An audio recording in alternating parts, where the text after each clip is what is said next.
All right, so it looks like we're going to be reacting to this fried plantain video titled Female Comedian Goes Off on Tony Hinchcliffe in Heated Tiger Belly Podcast. Now, I'll tell you right now, I did not watch this podcast, and I like Tiger Belly quite a bit, especially when Kalila's not there, because there's no scarier female than the one that is pushing 50 years old wearing those kind of clips in her hair. Okay?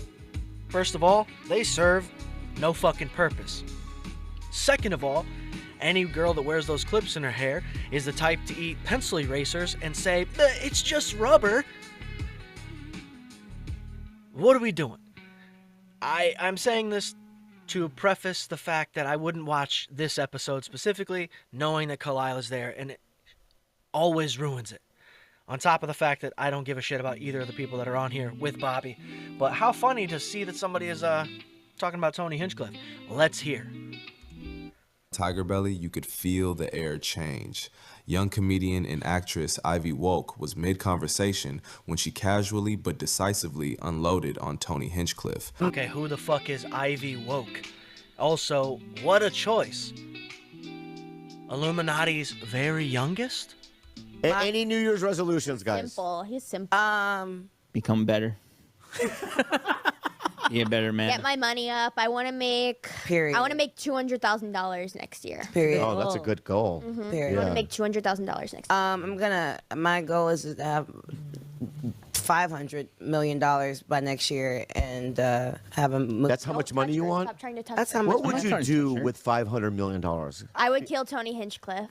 You don't like him? Oh, wow. That's tough. I mean, we're all here for the fun, laughs, and poking, right? Because you're comedians. You're supposed to be able to take it and handle it. That's why we do it. And we also keep everybody up to date with the things happening in this universe, okay? So you're welcome, first and foremost. Secondly, I gotta wonder, man, where the fuck does this bitch come from? That's a bit aggressive. No matter how much I dislike Tony Hinchcliffe, and I truly do, I wouldn't go that far. All right? There's been times where it's like, yeah, no, he should fucking fall off a cliff. What a useless human. But I felt that same way about Brian Callen. You know, I felt that way about several guys. All right? I just wonder what somebody who is clearly, I mean, an open micer that's been on Kill Tony at least once, going this far. Let's hear. Oh, cool fake laugh. Don't cut that. That's a fake laugh. He's a gay guy with too much power, and I What don't a fake care. laugh, Yeah, Kalila. yeah. Have you ever met him? No, and I don't want to. Okay. I don't want to. I don't want to smell his fingers. I'm scared. Yeah. Why would you smell his fingers? He is.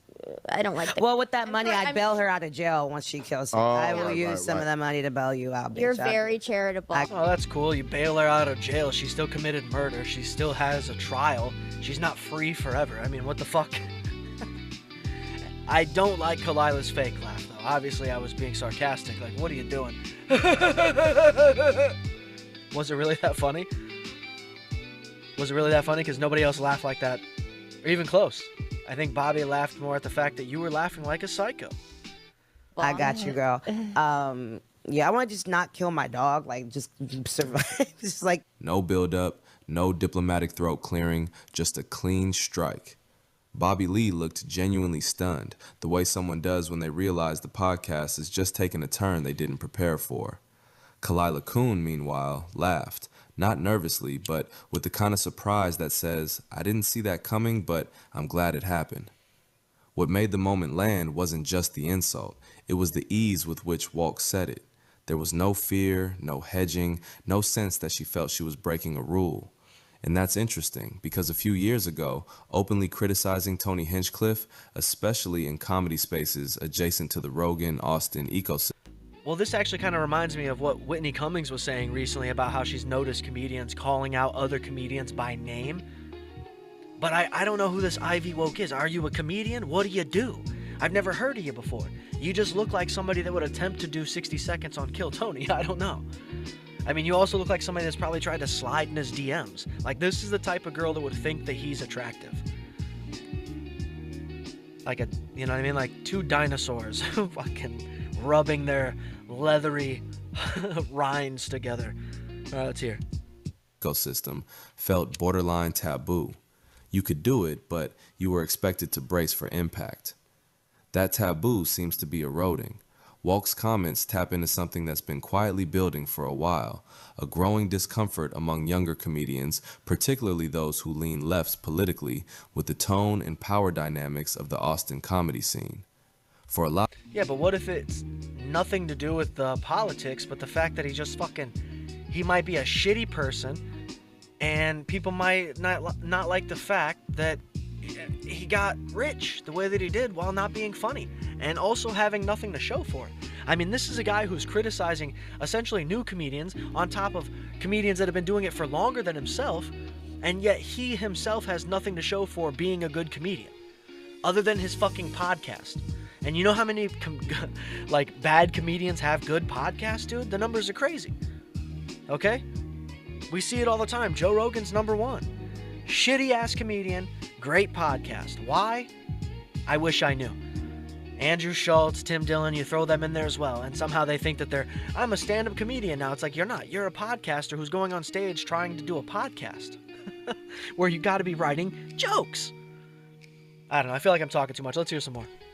a lot of them, the Rogan Sphere version of stand-up feels less like creative friction and more like ritualized brutality. Not punching up, not playful roasting, just sustained meanness presented as toughness.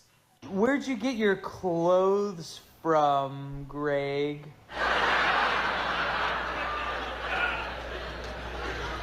Because they're bad. Tony Hinchcliffe has long been a symbol of that style. His roast-heavy persona, sharpened on Kill Tony, thrives on hierarchy. Someone bombs, Tony swings. Someone's awkward, Tony leans in. And that is fine for somebody that actually has credentials, right? Like if it was Kevin Hart sitting here in Tony's position, talking shit to new comedians or talking shit to comedians that have been doing it for 15 years that aren't good, it'd be one thing. But it's a guy that has nothing to fucking show for it. Every single person that sits on the panel next to Tony Hinchcliffe that isn't a part of the Kill Tony show but is a guest has better credentials than himself. And yet, for some reason, in his own head, he thinks that he's doing them a favor. Hey, Kyle Dunnigan, you get to look like an asshole dressed like fucking Sylvester Stallone next to fucking G-Unit's unknown rapper Tony Yayo, and somehow I'm king shit. I'm helping you guys out. You're welcome. Okay, again, Kyle Dunnigan, way better than Tony Hinchcliffe. A lot more favor in the world of comedy. Tony Yayo, who gives a fuck? This is, again, a trickle-down. Legion of Skanks already had him. Whatever. This guy's just making podcast appearances for some reason, and he's the one guy from G-Unit that nobody fucking gave a shit about. What has he done? Tony actually introduced Tony Yayo on Kill Tony. I swear I said Tony 5 different times in this fucking sentence. But he introduced this guy as one of the greatest rappers of all time. What? In what fucking world? In what world? I don't know a single lyric from this guy. I don't know a song. I think I remember 50 Cent, like, shouting him out in a song at one point, but I swear to God I've never heard this man rap a lyric. Right? What was it? Lloyd Banks and fucking... What's the other guy's name? Young Buck? That was G-Unit. Tony Yayo was the guy that they were rapping to hopefully make enough money for to get him out of jail. He wasn't on records. And here's Tony, one of the greatest rappers of all time. Like, bro... I mean, the fucking amount of dicks this dude just takes is absurd. For people that are nothing, too. It's crazy. He's like, he's the greatest rapper of all time. It's like, okay, so what do you say when 50 Cent actually shows up? So Tony Yayo's better than 50 Cent? I mean, just record sales alone, it's like, is he two of the greatest rappers of... I mean, Jesus, what do you know what I mean? Like, get off your fucking knees, boy.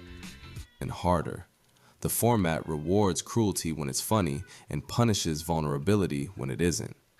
Older comics tend to read that as comedy Darwinism. Younger comics often read it as a power imbalance disguised as tradition, which makes what happened on Kill Tony number 749 quietly fascinating. All right, I actually watched this whole episode. I can't even imagine what the reference here is going to be. Let's see. Stand-up comedian Keegan Carmichael returned to the show after previously being roasted by Tony for supposedly doing a Mitch Hedberg impression. Right. This time, something different happened. Now, the last time you were on the show, all we talked about the entire time was how you reminded us of Mitch Hedberg. And after a lot of, I talked to people and, word gets around about the guy that you're just that looks guy. and sounds and delivers like Mitch Hedberg. And it turns out that you're a genuinely very funny guy that just happens to look like and have the delivery of Mitch Hedberg. It's pretty interesting. Maybe he doesn't have During to. the interview, Tony admitted he might have been too harsh. He acknowledged that people he trusts had told him Carmichael is actually a legit comedian, not a clone, not a gimmick. It was a small moment, but a rare one. But yeah, I think he is definitely a gimmick, guys. I mean, to come in there and sound exactly like Mitch Hedberg, to deliver just like Mitch, that's not a gimmick? When it's spot on and obvious? Come on, man. Either way, more Kill Tony nonsense. Who would have guessed that somebody would, who would have guessed that somebody would wish to, get rid of Kill Tony? Tony Hinchcliffe himself, I suppose. He is very unlikable. Real piece of shit type of human, but I wouldn't go that far. Either way, hit the like, hit the subscribe, and we'll see you in the next one.